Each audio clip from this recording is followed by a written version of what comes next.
Coming up, the week after our cancelled P&O cruise, what did P&O do well? What do they need to improve on? Do MSC do cancelled cruises better? Where did we go? And hints and tips from London. That's a spoiler alert. But first of all, let's head back to the week that was after the cancelled cruise. It's been all over the news, hasn't it? It's been on BBC News, it's been on Watchdog, it's been in The Independent with Simon Calder. You know who he is now, don't you? I do, yeah. So we're going to start with some good news of what's been happening this week. And to be fair, there's lots of good news. We'll get all to that later because we've had lots of fun this week and we've got some top tips coming. Good news is that to start the week, CPS, which is the official car parking, they weren't refunding, but they've changed their mind. Excellent CPS, and now they're refunding all of the car parking. Anchor parking, sort of from the start, they are refunding at the moment, but we will correct down below if that changes. Circle parking said no to refunding. So there we go. Make what you will of that. Good news also, obviously, the second cruise has gone ahead. Yeah. In Norway now? On its way to Norway? On its way to Norway. A great channel to follow. Get Lost with Ben and Gareth. And they're on board, and follow them for updates on that. So it has left. So it has finished the refit, finally. Yes. I'm going to put some scream sound effects in there, so we've got to do that. Okay, no, I'm not doing that. Okay.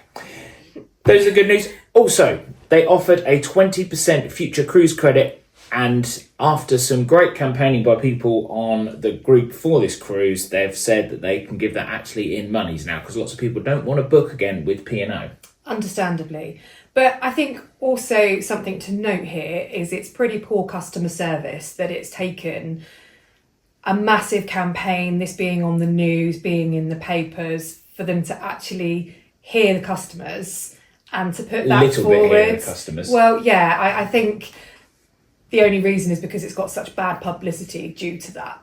Actually, that should have been something that was offered straight away, and they might not have then had such backlash.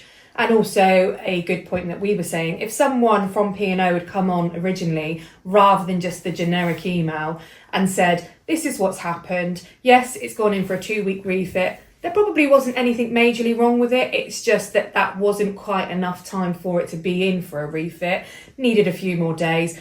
But I think as a customer, yes, we knew there was a massive risk going on a post-refit cruise, and there was a reason we were going on the post-refit cruise. But for people who had no clue it was post-refit and they thought there was not really a chance of it being cancelled, I just think a little bit more information, or information at booking to say, actually, well, did you say there is something in there? There's not at the moment, there? no. Just to say there is a possibility it could get cancelled. To pick up on those points, really good points, Rachel, and I think that actually what you're saying there is you can understand Easter Sunday, generic email, fine. Yeah. After that, why isn't somebody in PR or somebody they can sign a name to at the bottom? Paul Lullo, he's very easy going to get on to good news videos about P&O. Doesn't have to be a video, it could just be a statement with a name at the bottom explaining that where there was a problem, what time, they have to go into details of the problem if you want to keep all that secret, but saying at 6 a.m, maybe on the Sunday, whatever time it was, they found they wouldn't be finished in time because they had this problem. And we understand everybody's frustration. Just something like that, just a little bit. And you can say, okay, fine. They couldn't do it. We've heard from people on board to say that even yesterday, Thursday, the 24th, that there was still, people were still doing things on board.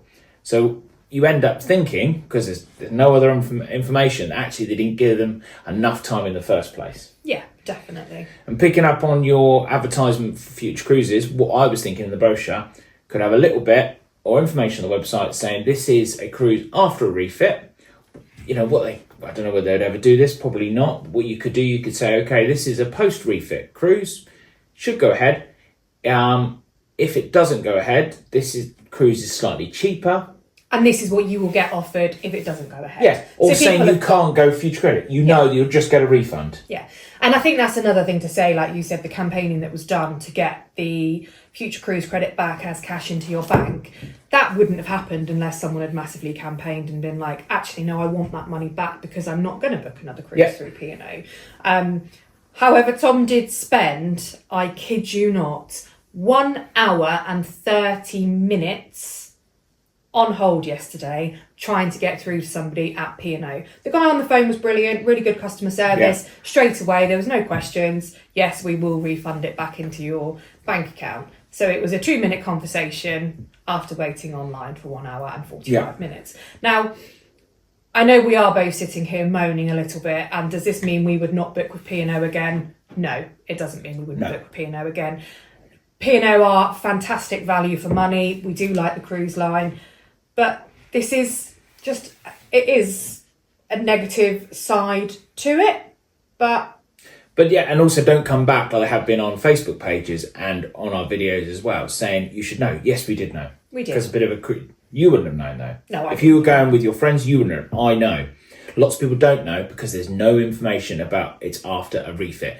Everybody on Facebook sites, high-fiving each other. Oh, us experienced cruisers know all that. Never do a post-cruise.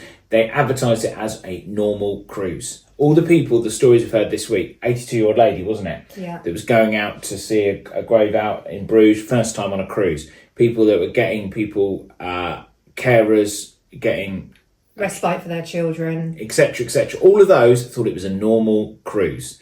So all these clever people coming on saying, oh, you should have known this, we all know this, that is advertised as a normal cruise. And as we said, these things do happen, 100% agree. But come out afterwards and do more explanation. Quite interesting this week as well, going on from that, MSC have got a cruise in 3 weeks they've had to cancel because they've had mechanical problems on that ship. So they've had to take a cruise out of the schedule and it's going into an emergency dry dock because they haven't had enough power or whatever to get to ports and they've had to delay arriving to ports. So they've had to take it out of service. What they have offered for this, they've said it's a mechanical problem and explain what the problem is. Mm-hmm. Okay, so you can't argue that. They've given them two options. P&O gave one option.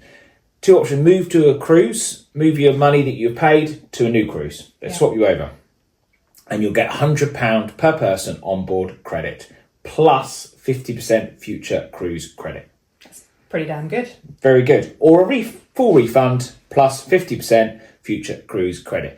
Do you wonder though with this, because Aurora is a much smaller ship than some of the newer ships in the fleet, do you think they've looked at that and thought, actually, if some of these people, if it's their first cruise and they're not going to book again, we're not actually going to lose too much profit? Whereas if you had something like Avia and you have actually got 6,000 capacity and you had cancelled it, that's quite a lot of people. They're all going to boycott and say, I'm never booking through P&O again. Do you think that came into play at all? I 100% think that, because it's much smaller, isn't it?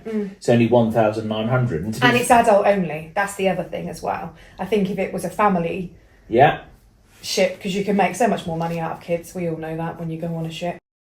If you enjoyed this content, give it a like. Follow us on social media and subscribe if you love cruise content. So, where do we go? And first of all, when we had the cancellation, what were we looking at? What are your options? So everybody at home, if you've suddenly got a few days off, hopefully you haven't got a cancelled cruise, what options did we look at? What could you find last minute on the day?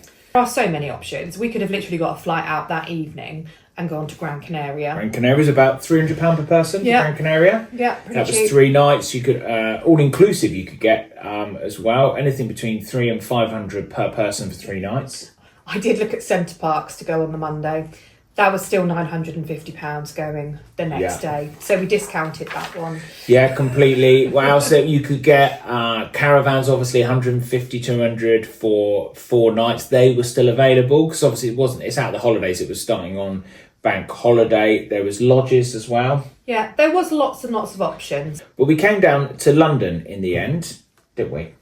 We did. And I think we came to London because we're really fortunate. Tom works on the train, so we get free travel on the trains. So Portsmouth to London for us is an hour and a half on the train. If you're looking for a cruise, before cruise, maybe coming over from the States, or you are going to London if you're in Southampton for the day, or you're coming from up north and diverting, I would say with the trains out of Southampton or to Southampton, I would always choose because I work on the trains, I would say always choose any permitted train, an off-peak train. Don't go for a Pacific train because if your cruise is late coming in, then you will have to buy another ticket. So that's my tip. There is plenty of trains. They're on the hour and a half hour from Southampton, and they are on 35 from London. So there's plenty of trains coming down there, plenty of connections. You can get to London as quick as an hour and 20 minutes. So that is our train tip. We decided to go for Hotel Leonardo. Hotel Leonardo. That's the one we went to as well. What deal did we get, and explain how much we saved? So Tom looked at the travel lodge and came back to me and said it was, I think, £250 for the 2 nights. So I went on to a website called Secret Escapes and I just popped in what we actually wanted to do. And funny thing is, the day before, I had actually put the same thing into Secret Escapes and this hotel came up first. So I thought it was meant to be, as we got such a good deal. So we actually paid £330 and that should have been for a king room with bed and breakfast.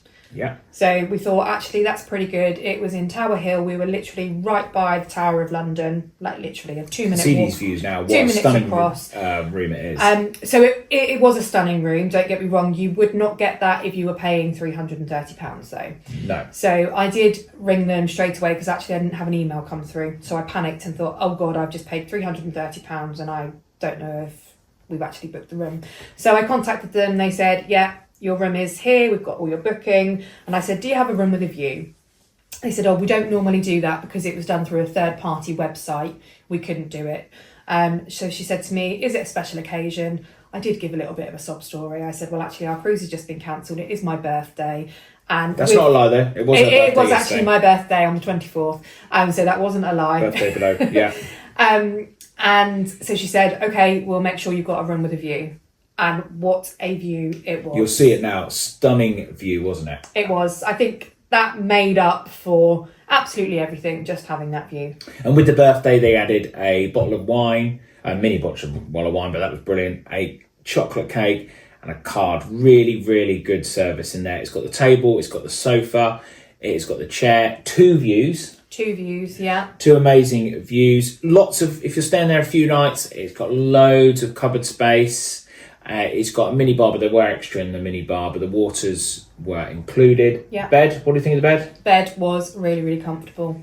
Yes, really, really comfortable. And the bathroom, lots of space with toiletries. Yeah. Bathrobe, slippers. Bath.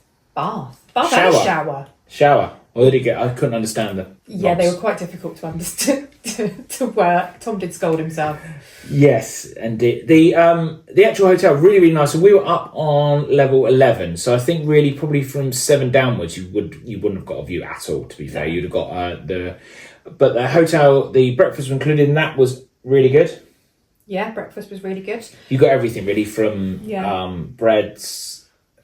Cold meats, continental English, there was everything. Perfect. On that station. Yeah. I will just say back here, so when we were just saying with the price, so the room that we actually stayed in, when I looked back on the website afterwards, it was an executive king room that we had been put in, rather than just a king room. Hence we had the sofa and the table. I don't think the normal king rooms did have those. No. So we had been upgraded. Yeah, we probably made a saving of about £500 if we, on a peak night. Yeah, I did look at it to book in May just out of curiosity, and it was £850 for the 2 nights for that room. So, but some of the rooms were down to about 130, were they? 150 for a basic room? Yeah, I think it was 160 was the basic with breakfast. Pop some prices down below. But it's a really, really good hotel. It felt like it just been revamped. Had the swimming pool that was included. Yeah. So really nice swimming pool with jacuzzi, sauna, obviously breakfast. We had a lovely bar area as well, obviously with London prices.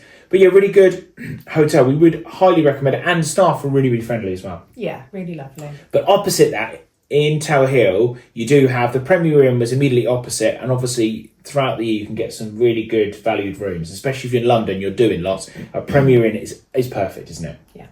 Travelodge was just down the road. And it was right next to the River Thames and also Tower Hill. Yeah. Really wanted to do a river cruise and a big bus tour, and we got a price. We went on bigbus.com, is that correct? Bigbus.com, yeah. And we got a combined ticket. Now what I did is I quickly looked for vouchers for Big Bus and got a £15 voucher. So for the both of us it was £40 each. That included a 30-minute river cruise, which was good. Yeah. And then unlimited hop on, hop off the the bus Yes. for the day. But what should we watch out for that bus? We got on and I said to Tom, how long do you reckon this is? He said, it's about an hour. 3 hours and 30 minutes, the route that we decided to get on. We didn't sit on the bus for 3 hours and 30 minutes. As you can imagine as well, in London, there is a lot of traffic. So you do feel like you are sitting in a lot of traffic. But it was really nice to see the sights of London. I think we forget when we live in the UK, like we go to other countries and we always go on those buses to explore different areas. And we've never done it in London. Yeah. So it was really nice to see different parts of London and get a bit more of the history. Yes. I would say if you had a couple of days, get the ticket, which is 48 hours. Includes also the Jack the Ripper tour. There's a walking tour, and actually use it as a hop on, hop off. Yeah. We stayed on because you don't go too fast, work out your routes, and you really will get to see the whole of London. So I think that is where you'll get the good value from, is hopping on and off. The commentary was really good. Yeah. But yeah, there's loads of different companies there, but take a look and look for your voucher, which gets money off. Where do we eat? Brick Lane on the first night. So we've got friends that live in London, so we asked for recommendations on where to go. Went to some amazing cocktail bars, and then had a curry in Brick Lane. You can't go wrong with a curry in Brick Lane. And then we also went to Chinatown for a Chinese. Again, you can't go wrong with a Chinese in Chinatown, can you? No. So we ate really well there, and the price weren't too bad. Curry was around £70. Chinese was £50. I think the thing with Chinatown, you're going to pay the prices. Would I pay that? No, for 2 dishes. No way. No, I wasn't as overly impressed. I think with Chinatown we were both just a bit hungry and a bit bored of walking, so we just kind of went, let's just go in there. But I do know there are some really lovely places to eat in Chinatown. With London, with all capital cities, our main tips are ask people that have been to London or live in London. They will give you the best places to eat. Always head to side streets. For example, we went for drinks with friends, and just off Covent Garden, there was a nice Canadian bar. The prices were reasonable. It was fine. Well, so for a large glass of wine in the Canadian bar, New Zealand Sauvignon was £10. Round the corner in the Ivy, it was £17.50 for a 175ml glass of wine. But that's the Ivy. The Ivy, and it was actually on Covent Garden. Yeah. So that just shows, actually, we knew that. Literally a one walk around the corner, the price difference. What we can say now is, if you haven't caught up with what actually happened with the cancelled cruise, we'll put a link on the screen. It could be in your face, it could be in my face. Whatever it is, tap it now and catch up on our cancelled cruise.